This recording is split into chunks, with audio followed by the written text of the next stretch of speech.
بسم اللہ الرحمن الرحیم۔ السلام علیکم ناظرین، میٹرو ون نیوز کی ماہ ربیع الاول کی خصوصی نشریات آمد خیر البشر رحمت للعالمین صلی اللہ علیہ وآلہ وسلم، اس کے ساتھ میں ہوں آپ کا میزبان ڈاکٹر بلند اقبال۔ ناظرین، رسول اللہ صلی اللہ علیہ وآلہ وسلم جب اعلان نبوت فرماتے ہیں، یعنی آپ صلی اللہ علیہ وآلہ وسلم صفا کی پہاڑی پر جاتے ہیں، اور اس زمانے میں عرب میں ایک رواج تھا کہ جب کسی کو بلانا ہوتا تھا یا اپنی طرف متوجہ کرنا ہوتا تھا تو صباح صباح کی آواز لگائی جاتی تھی۔ رسول اللہ صلی اللہ علیہ وآلہ وسلم صباح صباح کی صدا لگاتے ہیں، اور جو کفار مکہ ہیں وہ جمع ہو جاتے ہیں۔ آپ صلی اللہ علیہ وآلہ وسلم کفار مکہ سے فرماتے ہیں کہ اگر میں یہ کہوں کہ اس چوٹی کے پیچھے دشمن کی فوج کھڑی ہے اور وہ ہم پہ حملہ آور ہونے والی ہے تو کیا میری اس بات کا یقین کرو گے؟ کفار مکہ یک زبان ہو کے کہتے ہیں کہ آپ صادق ہیں، امین ہیں، آپ جو کہیں گے سچ کہیں گے، اگر آپ یہ بات کہیں گے تو واقعی فوج ہوگی یا ہم اس پہ 100% اعتبار کریں گے۔ لیکن جب رسول اللہ صلی اللہ علیہ وآلہ وسلم اللہ تعالیٰ کا پیغام کفار مکہ تک پہنچاتے ہیں تو آپ صلی اللہ علیہ وآلہ وسلم کے لیے زمین تنگ کر دی جاتی ہے۔ اس قدر ظلم اور ایذا پہنچائی جاتی ہے، یہاں تک کہ رسول اللہ صلی اللہ علیہ وآلہ وسلم سجدے کی حالت میں اور آپ پہ اوجھڑی ڈال دی جاتی ہے۔ آپ صلی اللہ علیہ وآلہ وسلم کی گردن مبارک میں چادر پھنسا کے گردن مبارک دبائی جاتی ہے، لیکن آپ اف نہیں کرتے، اس لیے کہ اللہ کی طرف سے حکم نہیں تھا۔ یہاں تک کہ آپ صلی اللہ علیہ وآلہ وسلم کے خانوادے سے قطع تعلق کر لیا جاتا ہے۔ شیب ابی طالب جو کہ بہت سخت ایک پورا پیریڈ گزرا، رسول اللہ صلی اللہ علیہ وآلہ وسلم کے خانوادے اور صحابہ اکرام رضوان اللہ علیہم اجمعین جو کہ اس وقت ایمان لے آئے تھے، ان سب سے قطع تعلق کر لیا جاتا ہے، اور قطع تعلق یہاں تک کہ نہ ان سے تجارت کی جائے گی، نہ انہیں خوراک فراہم کی جائے گی، نہ انہیں کسی قسم کی مدد فراہم کی جائے گی۔ آپ سوچیں کہ اس شیب ابی طالب کے دوران رسول اللہ صلی اللہ علیہ وآلہ وسلم اور ان کے رفقا نے کس طریقے سے زندگی گزاری ہوگی۔ حضرت بی بی خدیجہ الکبریٰ رضی اللہ تعالی عنہا نے ایک یعنی گندم کی ایک سیر کے لیے ایک اشرفی دینی شروع کر دی، اور اپنی دولت اسلام کی راہ میں جس قدر حضرت بی بی خدیجہ الکبریٰ رضی اللہ تعالی عنہا نے صرف کی، شاید ہمیں پوری تاریخ اسلام میں ایسی مثال نہیں ملتی۔ رسول اللہ صلی اللہ علیہ وآلہ وسلم بڑی ثابت قدمی سے یہ وقت گزار رہے ہیں، اور یہ جو ابتدائی مکی دور کی مشکلات ہیں ان میں اضافہ سے اضافہ ہوتا چلا جا رہا ہے، یہاں تک کہ اللہ تعالیٰ کی طرف سے حکم ہو جاتا ہے اور پھر رسول اللہ صلی اللہ علیہ وآلہ وسلم ہجرت کا فیصلہ کرتے ہیں۔ ناظرین، یہ جو مکی دور ہے، اعلان نبوت کے بعد کا مکی دور، یہ بڑا کٹھن ہے، اور چونکہ اللہ تعالیٰ کی طرف سے کسی قسم کی مزاحمت کا حکم نہیں تھا تو رسول اللہ صلی اللہ علیہ وآلہ وسلم اور آپ کے جو رفقا تھے انہوں نے اف تک نہیں کیا، یا کسی بھی بات کا یا کسی ظلم کا یا کسی ایذا کا جواب نہیں دیا گیا۔ یہاں تک کہ اگر ہم طائف کی وادی کا وہ واقعہ یاد کر لیں جس میں رسول اللہ صلی اللہ علیہ وآلہ وسلم کی نالین مبارک جو ہے وہ خون مبارک سے بھر گئی ہے، یہاں تک کہ جو پہاڑ کا فرشتہ ہے وہ رسول اللہ صلی اللہ علیہ وآلہ وسلم کی خدمت میں حاضر ہو کے کہتا ہے کہ یا رسول اللہ صلی اللہ علیہ وآلہ وسلم، آپ حکم دیں تو میں اس دونوں پہاڑوں کو ملا دوں اور یہ وادی جو طائف کی ہے یہ اس کے درمیان ختم ہو جائے۔ لیکن رسول اللہ صلی اللہ علیہ وآلہ وسلم فرماتے ہیں کہ مجھے یقین ہے کہ ان کی آنے والی جو میری امت ہے اس میں کچھ ایسے لوگ ہوں گے جو اللہ تعالیٰ کا نام لیں گے، اس لیے رسول اللہ صلی اللہ علیہ وآلہ وسلم کسی قسم کی بد دعا نہیں کرتے۔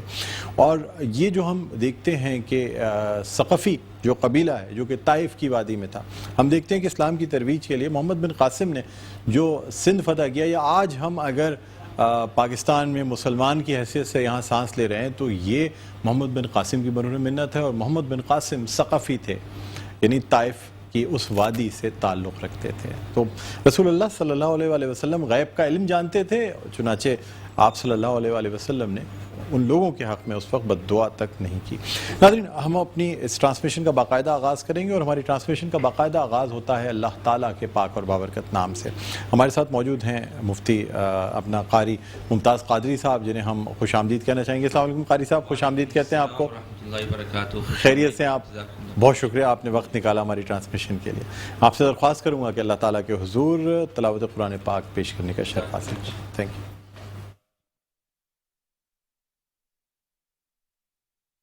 اعوذ باللہ من الشیطان الرجیم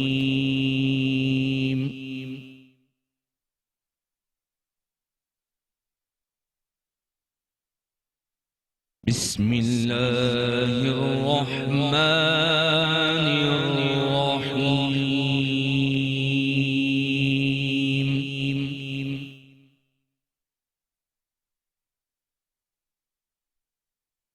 لقد جاءكم رسول من أنفسكم عزيز عليه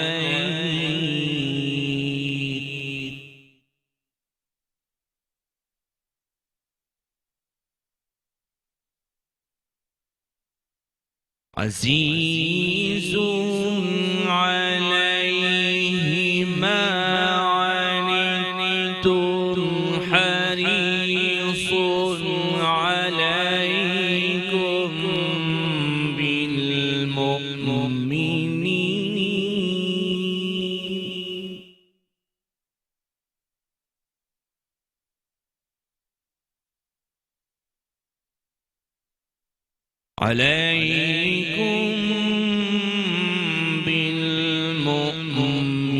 بالمؤمنين رؤوف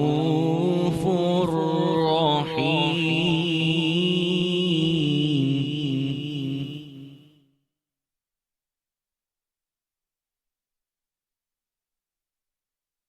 فإن تولوا فقل حسبي الله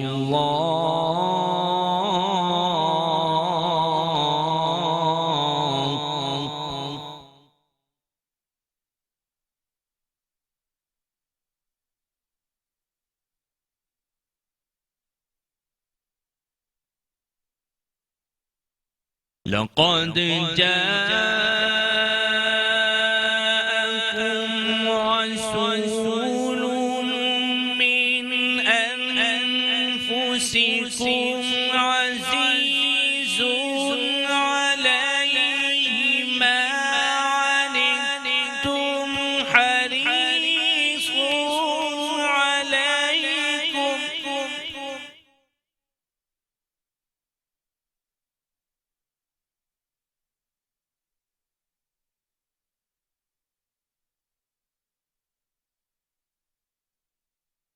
لقد جاءكم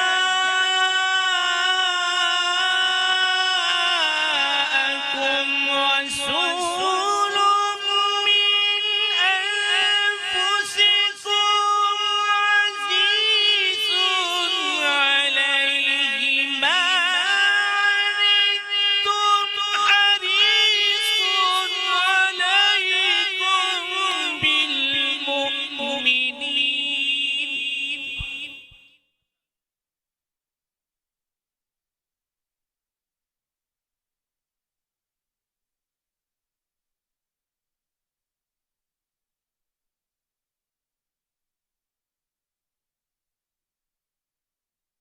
من أنفسكم عزيز عليه ما عنتم حريص عليكم بالمؤمنين رؤوف رحيم.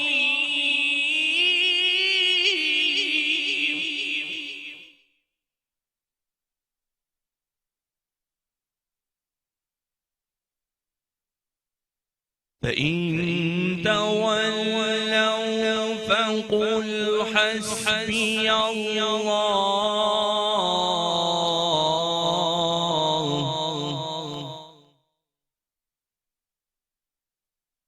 لا إله إلا هو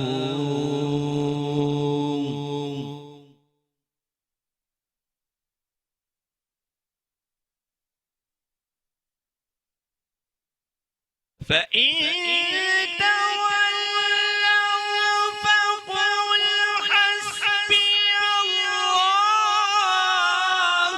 لا إله إلا هو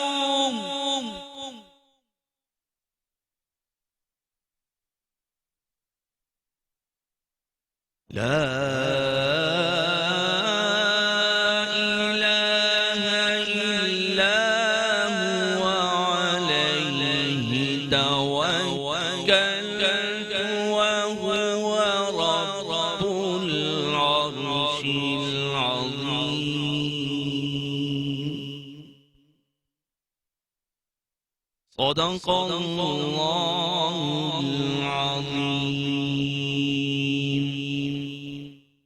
سبحان اللہ، سبحان اللہ، جزاک اللہ. بہت خوبصورت انداز میں آپ نے تلاوت فرمائی. ناظرین، قاری ممتاز قادری نے سورہ توبہ کی آیات 128 اور 129 کی تلاوت فرمائی. اس کا ترجمہ میں آپ کے سامنے پیش کرتا ہوں. پناہ مانگتا ہوں اللہ کی شیطان مردود سے. شروع اللہ کے نام سے جو بڑا مہربان نہایت رحم والا ہے. لوگوں، تمہارے پاس تم ہی میں سے ایک پیغمبر آئے ہیں. تمہاری تکلیف ان کو اگر معلوم ہوتی ہے تو تمہارے لیے بھلائی کے خواہش مند ہیں اور مومنوں پر نہایت شفقت کرنے والے اور مہربان ہیں. پھر اگر یہ لوگ پھر جائیں اور نہ مانیں تو کہہ دو کہ خدا مجھے کفایت کرتا ہے، اس کے سوا کوئی معبود نہیں، اسی پر میرا بھروسہ ہے، وہی عرش عظیم کا مالک ہے. صدق اللہ العظیم. اللہ تعالیٰ میں قرآن پڑھنے اور اس پر عمل کرنے کی توفیق عطا فرمائے. آمین ثم آمین. ناظرین، الحمدللہ آج کی ہماری اس ٹرانسمیشن کا باقاعدہ آغاز ہو چکا ہے، اور اس سے پہلے کہ اپنی اس ٹرانسمیشن کو مزید آگے بڑھائیں، جو ہمارے مہمانان گرامی ان کا تعارف آپ سے کرانا چاہیں گے. ہمارے جو پہلے مہمان ہیں ان کا تعلق متحدہ قومی موومنٹ پاکستان سے ہے. سابق چیئرمین رہے ہیں ڈسٹرکٹ میونسپل کارپوریشن کورنگی کے، اور اس وقت NA 239 میں جو ضمنی انتخابات ہونے جا رہے ہیں، تو ضمنی انتخاب میں یہ کینڈیڈیٹ ہیں متحدہ قومی موومنٹ پاکستان کی طرف سے. ہمارے ساتھ موجود ہیں جناب نیر رضا صاحب. السلام علیکم. جی وعلیکم السلام. نیر صاحب، آپ کو خوش آمدید کہتے ہیں. خیریت سے ہیں؟ شکریہ آپ کا، آپ نے بلایا. Welcome welcome. ناظرین، اس کے علاوہ جو ہمارے دوسرے مہمان ہیں کسی تعارف کے محتاج نہیں ہیں مختلف ٹرانسمیشنز میں، بلکہ ہماری ٹرانسمیشن کا تو باقاعدہ حصہ ہوتے ہیں. آپ نے دوسرے چینلز پہ بھی دیکھا ہوگا، پاکستان ٹیلی ویژن کے ایوارڈ یافتہ نعت خواں ہیں، ثنا خواں ہیں، نعت گو شاعر ہیں، صاحب کلام ہیں، شعبہ درس و تدریس سے تعلق رکھتے ہیں. ہمارے ساتھ موجود ہیں جناب شکیل مدنی صاحب. السلام علیکم. وعلیکم السلام. شکیل بھائی، آپ کو بھی خوش آمدید کہتے ہیں. بہت شکریہ. سر، آپ سے درخواست کرنا چاہوں گا کہ آپ اللہ تعالیٰ کے حضور حمد باری تعالیٰ پیش کرنے کی سعادت حاصل کریں. بسم اللہ الرحمن الرحیم. حمد رب جلی. مالک کل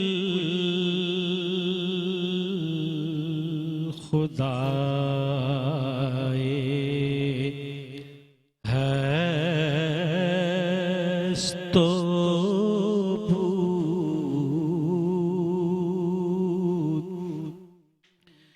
مالک کل خدائے ہست تو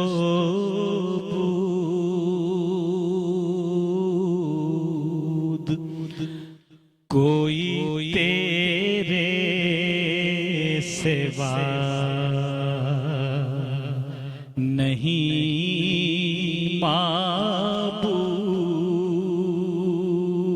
معبود، کوئی تیرے سوا نہیں معبود.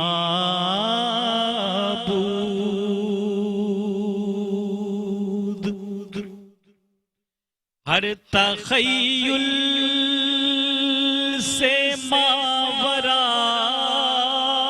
ہے تو،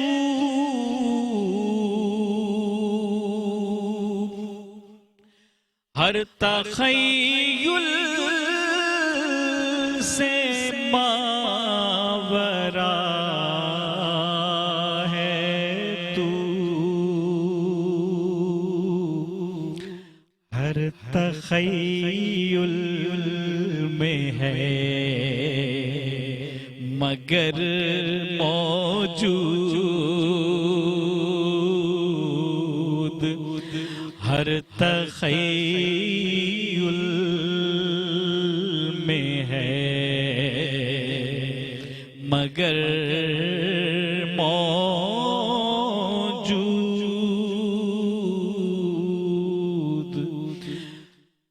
مالک کل خدائے ہست تو بود، چاہتے ہیں تیری رضا ہم لوگ چاہتے ہیں تیری رضا ہم لوگ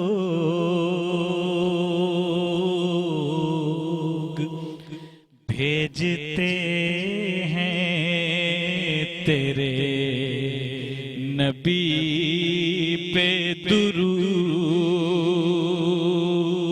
درود بھیجتے ہیں تیرے نبی پہ درود تیرا ادراک غیر ممکن ہے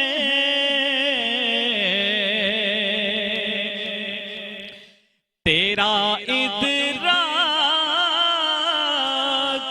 غیر ممکن ہے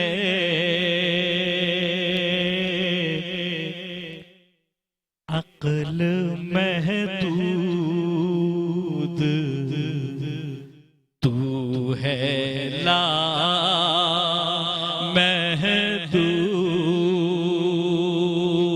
محدود عقل محدود تو ہے لا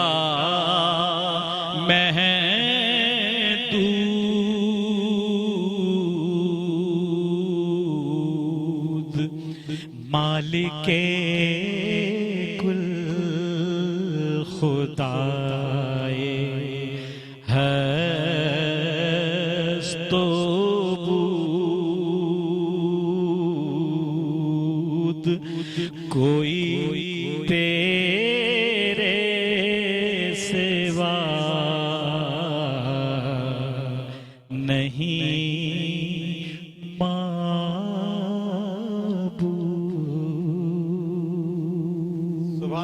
سبحان اللہ جزاک اللہ بہت خوبصورت یہ حمد باری تعالیٰ پیش کرنے کی سعادت آپ نے حاصل کی ناظرین ابھی ہمیں مزید ایک مہمان شخصیت نے جوائن کیا ہے اسلامک اسکالر ہیں مختلف چینلز پہ آپ نے ان کو دیکھا ہوگا بہت خوبصورت انداز میں مسائل کو بیان فرماتے ہیں ہمارے ساتھ موجود ہیں مفتی شہریار داؤد صاحب السلام علیکم وعلیکم السلام مفتی صاحب خوش آمدید کہتے ہیں سر بہت شکریہ جشن عید میلاد النبی کی بہت بہت مبارکباد آپ کو ناظرین یہاں ہم ایک وقفہ لینا چاہیں گے اور وقفے کے بعد جب آپ کی خدمت میں حاضر ہوں گے تو پیش کیا جائے گا قصیدہ بردہ شریف حضرت امام بصیری رحمۃ اللہ علیہ کا تحریر کردہ یہ قصیدہ کہیں نہ جائیے گا ایک وقفے کے بعد دوبارہ آپ کی خدمت میں حاضر ہوتے ہیں دیکھتے رہیے ہماری خصوصی نشریات آمد خیر البشر رحمۃ للعالمین صلی اللہ علیہ وآلہ وسلم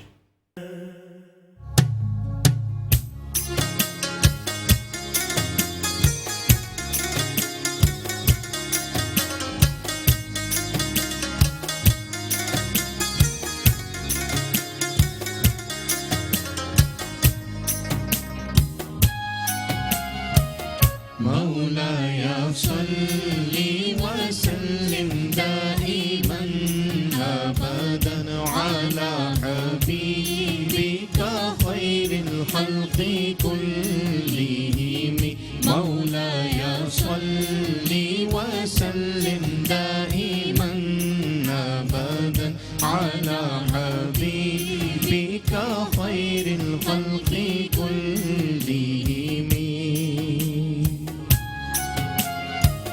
محمد سيد الكونين والثقلين محمد سيد الكونين والثقلين والفريقين من عرب ومن عجم مولاي صل وسلم دائما أبدا على حبيبك خير الخلق كلهم آپ ہیں حضرت محمد سرور ہر دوسرا آپ ہیں حضرت محمد سرور ہر دوسرا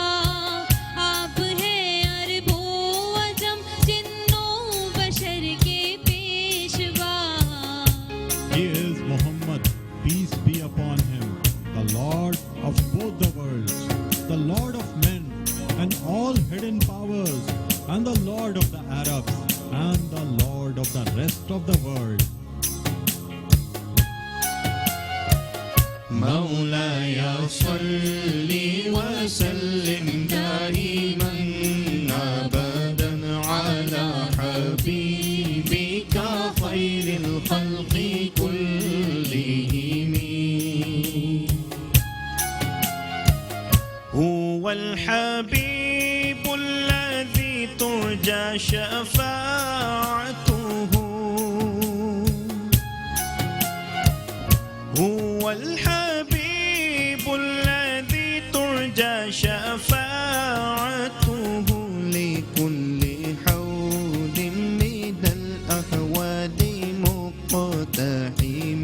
مولاي صل وسلم دائما أبدا على حبيبك خير الخلق كلهم.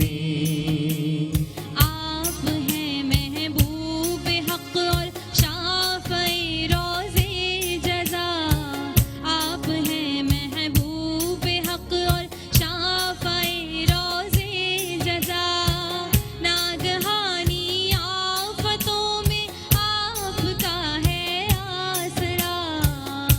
He is our the dearest, to whom hopes can look forward for succor and redress in all befallings, calamities and sudden frights. مولاي صل وسلم دائما أبدا على حبيبك خير الخلق كلهم. يا أكرم الخلق ما لمن ألوذ به، يا أكرم الخلق ما لمن ألوذ به سواك عند حلول الحادث العمام. مولاي صل وسلم دائما أبدا على حبيبك خير الخلق كلهم. اکرم المخلوق مانگوں اور میں کس سے پناہ، اکرم المخلوق مانگوں اور میں کس سے پناہ، حادثات عام میں ہے آپ میری تکیہ گاہ. Oh, the most generous of all, who else is there to give me protection in sudden calamities and common mishaps? Surely there is none except you. مولاي صل وسلم دائما أبدا على حبيبك خير الخلق كلهم. فإن من جودك الدنيا وضرتها،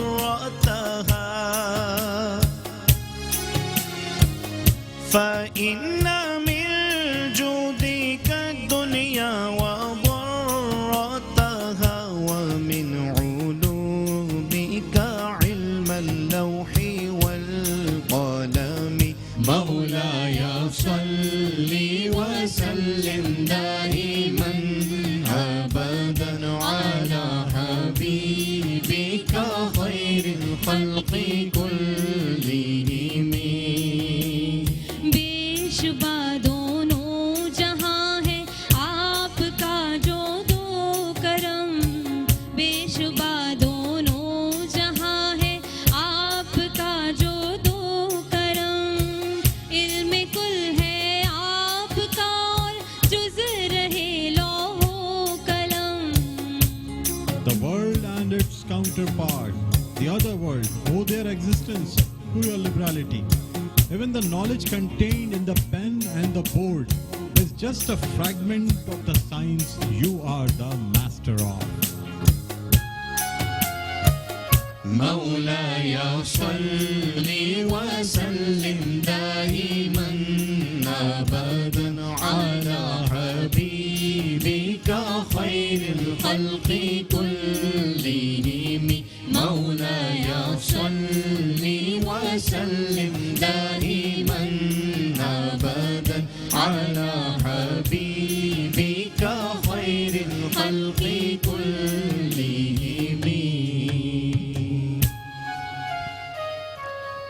سبحان اللہ جزاک اللہ. بہت شکریہ قاری فیصل چشتی آپ کا. سیدہ کوثر علی آپ کا بھی بہت بہت شکریہ. کی بورڈ پر ہمارے ساتھ تھے سہیل بہت بہت شکریہ. ناظرین قصیدہ بردہ شریف روزانہ ہماری اس ٹرانسمیشن میں پیش کیا جاتا ہے. حضرت امام بصری رحمۃ اللہ علیہ کا تحریر کردہ یہ قصیدہ ہر قسم کی بیماریوں سے، بلاؤں سے، مصیبتوں سے، پریشانیوں سے نجات کا سبب بنتا ہے. اس کا ورد زیادہ سے زیادہ اپنی نارمل روٹین کی زندگی میں اس کو کیا کیجئے تو آپ بہت سی پریشانیوں سے، بیماریوں سے دور رہیں گے. بہرحال ایک وقفے کے بعد دوبارہ بھی خدمت میں حاضر ہوں گے. دیکھتے رہیے میٹرو ون نیوز کی خصوصی نشریات آمد خیر البشر رحمۃ للعالمین صلی اللہ علیہ وآلہ وسلم. جی ناظرین ویلکم بیک. ایک دفعہ پھر آپ کو خوش آمدید کہتے ہیں. میٹرو ون نیوز کی ماہ ربیع الاول کی خصوصی نشریات آمد خیر البشر رحمۃ للعالمین صلی اللہ علیہ وآلہ وسلم. ناظرین اس کے ساتھ میں ہوں آپ کا میزبان ڈاکٹر بلند اقبال. آپ کو بتاتے چلیں کہ بریک پہ جانے سے پہلے یعنی آپ نے جو ہے وہ قصیدہ بردہ شریف سماعت فرمایا اور اس کے بعد ہمارے پاس یہاں جو مہمانان گرامی موجود ہیں، نیر رضا صاحب ہمارے ساتھ موجود ہیں، رہنمائے متحدہ قومی موومنٹ پاکستان کے اور سابق چیئرمین بھی ہیں ڈسٹرکٹ کورنگی کے، اور پھر ابھی امیدوار ہیں یعنی 239 کے جہاں بائی الیکشن ہونے جا رہے ہیں. شکیل مدنی صاحب ہمارے ساتھ تشریف فرمائیں. اس کے علاوہ مفتی شہریار داؤد صاحب ہمارے ساتھ تشریف فرمائیں، عالم دین ہیں. آج ناظرین ہم گفتگو کر رہے ہیں، بلکہ قاری ممتاز صاحب بھی ہمارے ساتھ یہاں موجود ہیں. آج ناظرین ہم گفتگو کر رہے ہیں رسول اللہ صلی اللہ علیہ وآلہ وسلم کی اعلان نبوت کے بعد کی مکی زندگی کے حوالے سے. جب رسول اللہ صلی اللہ علیہ وآلہ وسلم پہ کفار مکہ جو ہیں وہ ظلم کے پہاڑ ڈھا دیتے ہیں. مفتی صاحب کی یہاں موجودگی کا فائدہ اٹھاتے ہوئے مفتی صاحب آپ سے جاننا چاہوں گا، اعلان نبوت کے بعد رسول اللہ صلی اللہ علیہ وآلہ وسلم کو بڑی تکالیف کا سامنا ہے، یہاں تک کہ شیب ابی طالب اور پھر عام الحزن اور یہ تمام چیزیں. کیا فرمائیں گے سر؟ اللہ تعالیٰ کا حکم نہیں تھا جب تک یعنی ہتھیار اٹھانے کا یا مزاحمت کرنے کا، رسول اللہ صلی اللہ علیہ وآلہ وسلم یا صحابہ اکرام رضوان اللہ علیہم اجمعین نے اف نہیں کیا. سر کیا کہیں گے؟ بسم اللہ الرحمن الرحیم. صلی اللہ علی النبی الامی و آلہ صلی اللہ علیہ وسلم. صلاۃ و سلام علیک یا سیدی یا رسول اللہ وعلی آلک و اصحابک حبیب اللہ.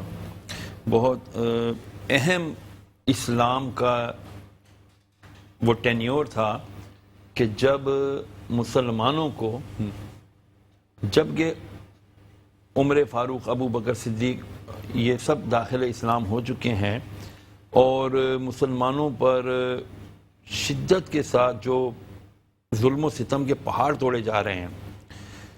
میں نالج کے لیے عرض کر دوں کہ بی بی خدیجہ الکبریٰ سیدہ ہماری ماں، آپ کا جو وصال مبارکہ ہوا ہے وہ جگر کے چھلنی ہونے سے ہوا ہے.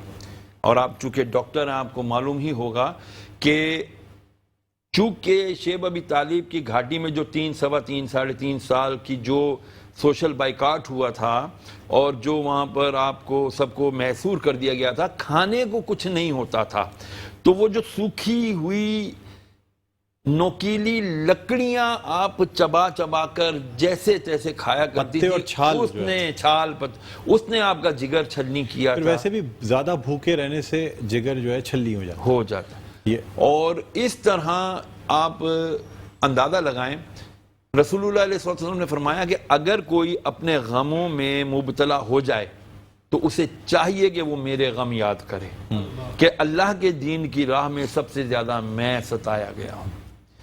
بے شک ان اللہ مع الصابرین، کہ بے شک اللہ کن کے ساتھ ہے؟ صبر کرنے والوں کے ساتھ ہے. اگر یہ چیز ہم دیکھ لیں اور اس کو کسی طرح سے کسی بھی طرح سے توأن و کرہن قہرن و جبرن ہم اپنے اوپر اگر اس کو امپلیمنٹ کریں تو میں سمجھتا ہوں ہمارے بہت سارے مسائل حل ہو سکتے ہیں. آج کے دور میں ہر ایک بہت بری مصیبت میں مبتلا ہے. مشکل آئی، پریشانی آئی تو بجائے اس کے کہ قرآن سے رہنمائی لے کہ یا ایھا الذین آمنوا استعینوا بالصبر والصلاۃ، کہ اے ایمان والو صبر سے اور نماز سے مدد مانگو، مدد چاہو جب تم پر مشکل آ جائے، ہم فوراً کہاں بھاگتے ہیں؟ بابا جی ہاں تعویذ دے دو، بالکل، بابا جی کوئی وظیفہ دے دو۔ مجھے یہ نہیں سمجھ میں آتا، بابے نے جو تعویذ اور وظیفہ دینا وہ بھی قرآن سے ہی دینا نا، اگر وہ واقعی بابا ہے، اللہ والا ہے، نہیں ہے جیسا کہ آج کل ہمارے یہاں مارکیٹ میں آپ کو پتا ہے کیسے لوگ موجود ہیں، جعلی پروفیسر، جعلی عاملین، وہ بیٹھ کر کے لوگوں کو ان کے دین اور ایمان سے خالی کر دیتے ہیں۔ رسول اللہ علیہ وسلم کے صحابہ کرام نے جو اتنی صحبتیں برداشت کی، حضرت خبیب رضی اللہ تعالی عنہ کی پیٹھ پہ سفید داغ دیکھ کر کسی نے پوچھا اے خبیب یہ داغ کس چیز کے ہیں؟ فرمایا بیٹا یہ اس دور کی بات ہے جب تم پیدا بھی نہیں ہوئے تھے، اور جب ہمارے مالک ہمیں تپتی دھوپ میں دہکتے ہوئے انگاروں کے اوپر الٹا لٹا کے ہمارے سینوں پر بھاری پتھر رکھ دیتے تھے اور ہم اللہ احد اللہ احد کہتے ہوئے بے ہوش ہو جاتے تھے، ہماری کھال پگھلتی تھی، ہماری چربی پگھلتی تھی اور اس چربی سے ہماری وہ آگ بجھتی تھی، لیکن ہم ہوشوں میں نہیں ہوتے تھے۔ تو آج ہما شما کس منہ سے کہتے ہیں کہ جی ہم پر مصیبت؟ حضرت بلال حبشی رضی اللہ بلال عنہ حبشی کے ساتھ کس قدر جو ہے وہ کیا کہتے ہیں ان پہ ظلم کے پہاڑ توڑے گئے۔ اچھا آپ یہ دیکھیں کہ حضرت خطیبۃ الکبریٰ رضی اللہ تعالی عنہ مکے کی انتہائی متمول خاتون، تاجر، ایک ایسی زندگی انہوں نے گزاری جو کہ جس میں کسی قسم کی تکلیف کا شائبہ بھی نہیں تھا۔ رسول اللہ صلی اللہ علیہ وسلم سے عقد مبارک کے بعد تقریباً 15 سال کی زندگی جو ہے وہ اعلان نبوت سے پہلے کی، لیکن اس کے بعد جو کٹھن اور جو شدید کٹھن زندگی کا آغاز ہوتا ہے اعلان نبوت کے بعد، تو کہیں بھی استقامت ایسی تھی کہ آپ دیکھیں کہ شیب ابی طالب میں وہ چھال اور پتے کھا کر گزارا کرنا، لیکن کسی بھی طرح سے استقامت سے نہیں ہٹی۔ ملکۃ العرب آپ کا لقب تھا، ملکہ تھی عرب کی،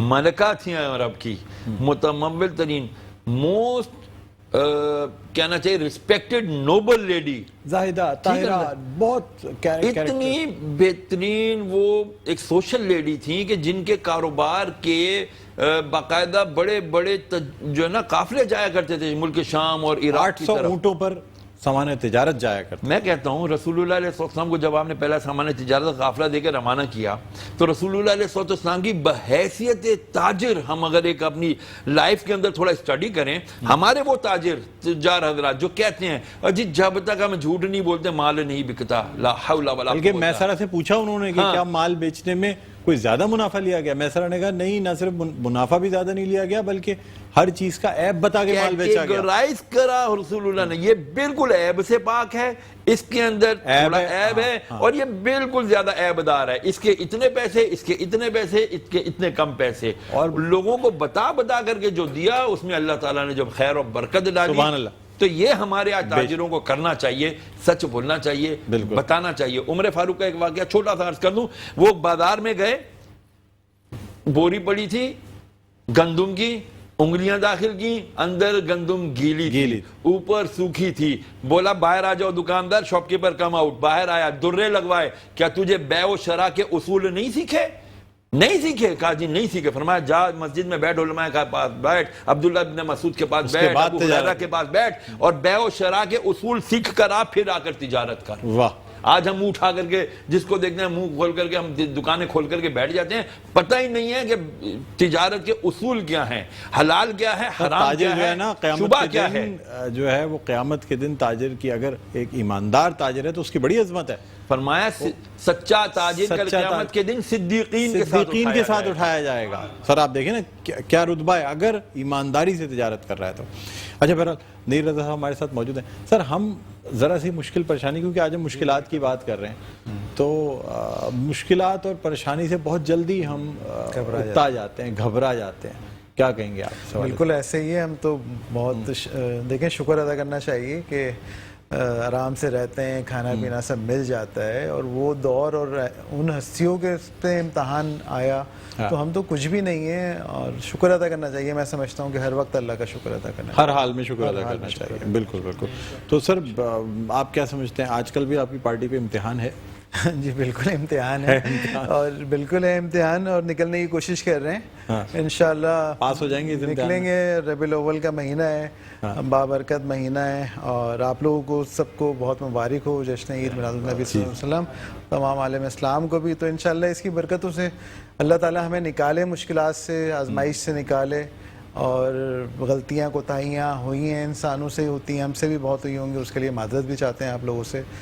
کوشش کر رہے ہیں کہ بیسٹ اپنا دیں, اور لوگوں کے جو ایشوز ہیں اس کو بھی ریزالو کریں, کوشش کر رہے ہیں. اچھا, آپ کی یہ مونوگرام جو پتنگ کا ہے, مجھے دیکھ کے 90 اور 88 اور 90 کا الیکشن بھی یاد آ گیا. جی بالکل. جب پتنگ کی وہ جلنے والی لائٹوں کے بیج لگائے جاتے تھے, تو آج بھی یہ بیجز یہ استعمال ہوتے ہیں. اس میں لائٹس تو نہیں لگی ہوئی ہیں, اس میں نگ لگے, ہاں نگ لگے ہوئے اس میں, لیکن اب ابھی الیکشن آ رہے ہیں تو وہ اس طرح کی بالکل آ جاتی ہیں. اچھا, تو اچھا الیکشن کیمپین میں ساتھ ساتھ کچھ دینی محافل اور اس کا بھی سلسلہ جاری رہتا ہے؟ جی بالکل. ابھی دیکھیں ربیع الاول ہے تو ہماری شعبہ خواتین ہیں, میلاد کی محفلیں ہوتی ہیں. ایم کیو ایم جو ہے وہ اپنے طور پہ بھی ایک میلاد جو ہے ارینج کرتی ہے, بڑے میلاد کی محفلیں ہوتی ہیں. خواتین جو ہماری ہیں ان میں زیادہ محفلیں ہوتی ہیں, خواتین کی محافل جو ہے ایگزیکٹلی وہ زیادہ بالکل ہوتی ہیں. ٹھیک. تو سر مقابلہ عمران خان سے ہے, تو مطلب کوئی ہائی اسپرٹس ہیں؟ جی بالکل. دیکھیں بالکل مقابلہ ہے عمران خان صاحب سے, اور اپنی کوشش کر رہے ہیں پوری, لوگوں سے رابطے کر رہے ہیں, لوگوں کو بتا رہے ہیں سچ اور جھوٹ کیا ہے, پولیٹکس کیا ہے, سیاست کیسی ہونی چاہیے. ایک دوسرے کو برا بھلا کہنے والی سیاست سے میرے خیال میں اب ہمیں نکلنا پڑے گا. اور عمران خان صاحب کی 3 سال کا ٹائم جو 2018 کے بعد سے رہا ہے, وہ آپ سب نے بھی دیکھا ہے, میڈیا پہ بھی, سوشل میڈیا پہ بھی. میں سمجھتا ہوں کہ اب ہمیں اس سے باہر آنا پڑے گا. آپ اپنے متعلق بتائیں کہ آپ کتنے اچھے ہیں, دوسروں کی برائیاں میرے خیال میں نہ ہوں, سیاست میں برا برے خراب الفاظ کا چناؤ نہ ہو, کیونکہ لیڈرز جو ہوتے ہیں دیکھیں ان سے لوگ سیکھتے ہیں, ان کے فالوورز سیکھتے ہیں. جو لیڈرز بولتے ہیں لوگ پھر وہ چیزیں بولنا شروع کر دیتے ہیں. تو میں سمجھتا ہوں کہ اب چینج آنا چاہیے پاکستان میں. اچھا, تو آپ یعنی اپنے جو چیئرمین آپ نے کام کیا اس کی بیس پہ آپ اپنی کیمپین چلائیں؟ جی بالکل. دیکھیں اس کی بیس پر بھی جو کام ہم نے کیے ہیں ڈسٹرکٹ اورنگی کے اندر, اس میں ملیر کالونی کی 6 یونین کونسلز آ رہی ہیں, اور شاہ فیصل کالونی کی 8 یونین کونسل آ رہی ہیں, کچھ کینٹونمنٹ کے ایریاز آ رہے ہیں. تو جو ہم نے کام کیے وہ بھی ہم لوگوں کو بتا رہے ہیں وہاں پہ, اور ایم کیو ایم کے حوالے سے ایم کیو ایم کا نظریہ, فلسفہ, ایم کیو ایم کے فیوچر پلانز جو ہیں, اس علاقے کے حوالے سے کیا فیوچر پلانز ہیں, وہ بھی ہم لوگوں کو سارا گائیڈ کر رہے ہیں, لوگوں کو بتا رہے ہیں. سر آپ نہیں سمجھتے ایم کیو ایم کو زیادہ نقصان اپنے انہی لوگوں سے ہوتا ہے جو آپ کی جماعت کو چھوڑ کے چلے گئے, بجائے اس کے کہ دوسرے مخالفین سے؟ دیکھیں ایم کیو ایم میں نا بہت ہزاروں کارکنان آیا ہے, لاکھوں فالوورس ہیں. سر میں ان پارٹیز کی بات کر رہا ہوں جو آپ کی پارٹی سے نکل کے بنی. جی بالکل. دیکھیں ایم کیو ایم نے ان کو پہچان دی, ایم کیو ایم نے ان کو نام دیا. اب اس کے بعد آپ ایم کیو ایم کے لیے برائیاں ایم کیو ایم کی کریں اور پھر دوسری پارٹیز بنا لیں, ٹھیک ہے, رائٹ ہے آپ کا, لیکن میں سمجھتا ہوں کہ کم از کم ان کو اپنا وقت نہیں بھولنا چاہیے. جب کوئی کچھ بھی نہیں تھا اور ایم کیو ایم نے اس کو نام دیا, شناخت دی, پہچان دی, تو میں سمجھتا ہوں اس کو یاد رکھنا چاہیے. اچھا, تو سر مفتی صاحب تھوڑی سی میں اور بھی سیاسی باتیں تھوڑی سی کروں گا, پھر آپ کی طرف دوبارہ آتے ہیں. نیئر بھائی مجھے بتائیں کہ پرانے لوگ جو گئے, اگر میں ڈاکٹر صاحب کی بات کروں اور لوگوں کی بات کروں, ان کی واپسی کا کوئی امکان ہے؟ ڈاکٹر صاحب کو تو ابھی جب الیکشن 245 کا ہوا ہے, اس سے پہلے تو ان سے کہا کہ ڈاکٹر صاحب آپ آ جائیے, بالکل کام کریں آ کے, لیکن منع بھی کر دیا گیا. نہیں منع, وہ انہوں نے خود کہا کہ جی منع کر دیا گیا. ہماری طرف سے تو ایسا کچھ نہیں ہوا, ڈاکٹر صاحب کا تو انتظار کیا جا رہا تھا, لیکن کچھ شرطیں ڈاکٹر صاحب, اسی لیے پھر آپ نے کامران ٹیسوری کو لے لیا پارٹی میں.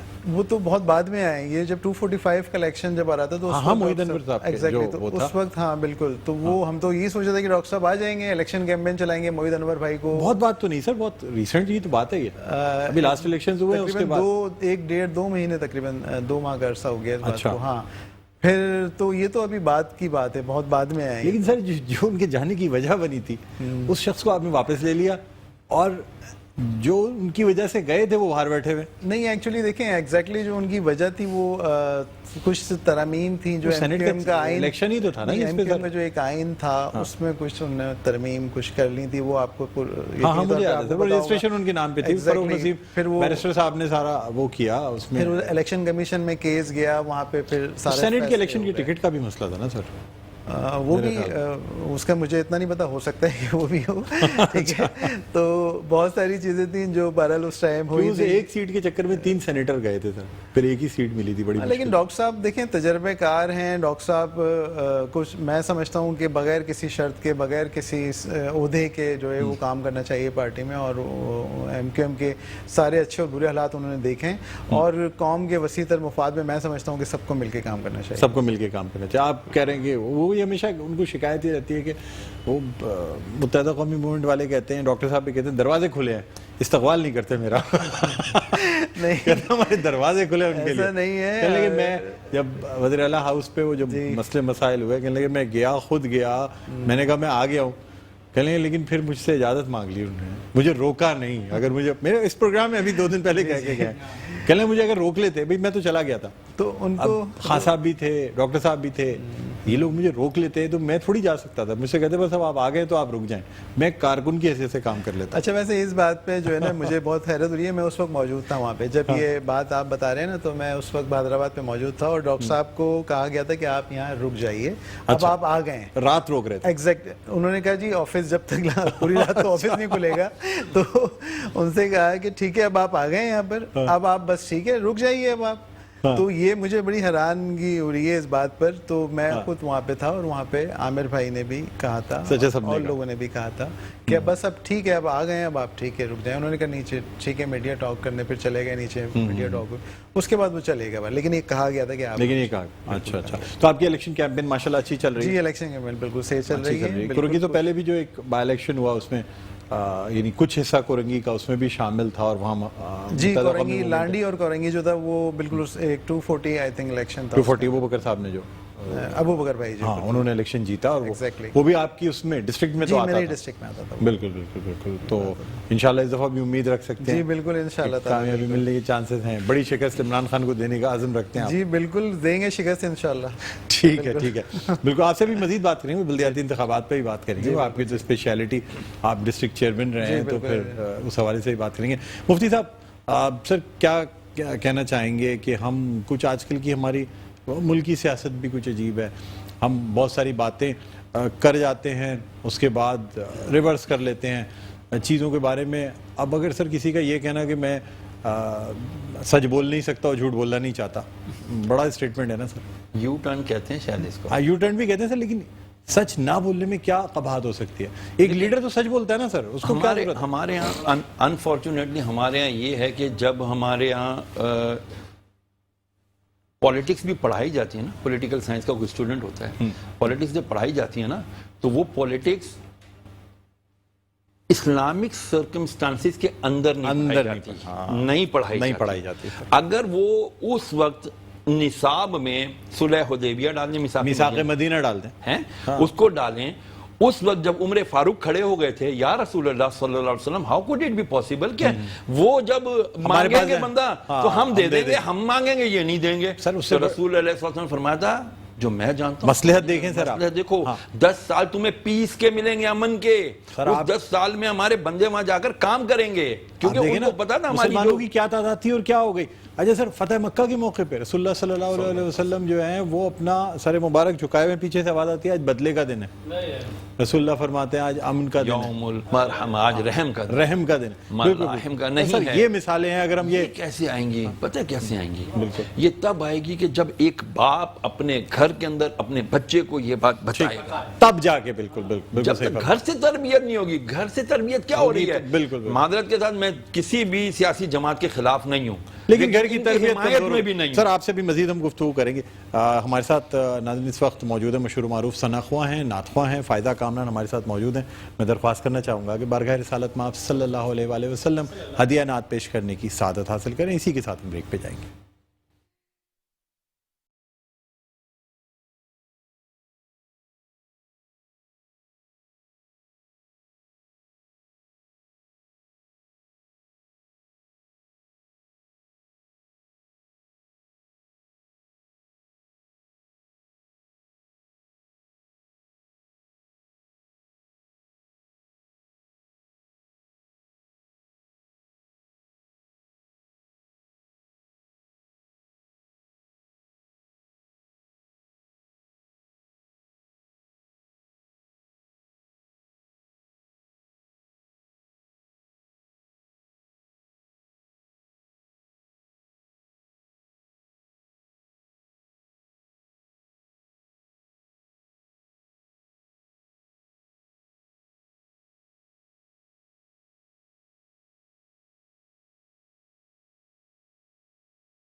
نبی کی محفل سجا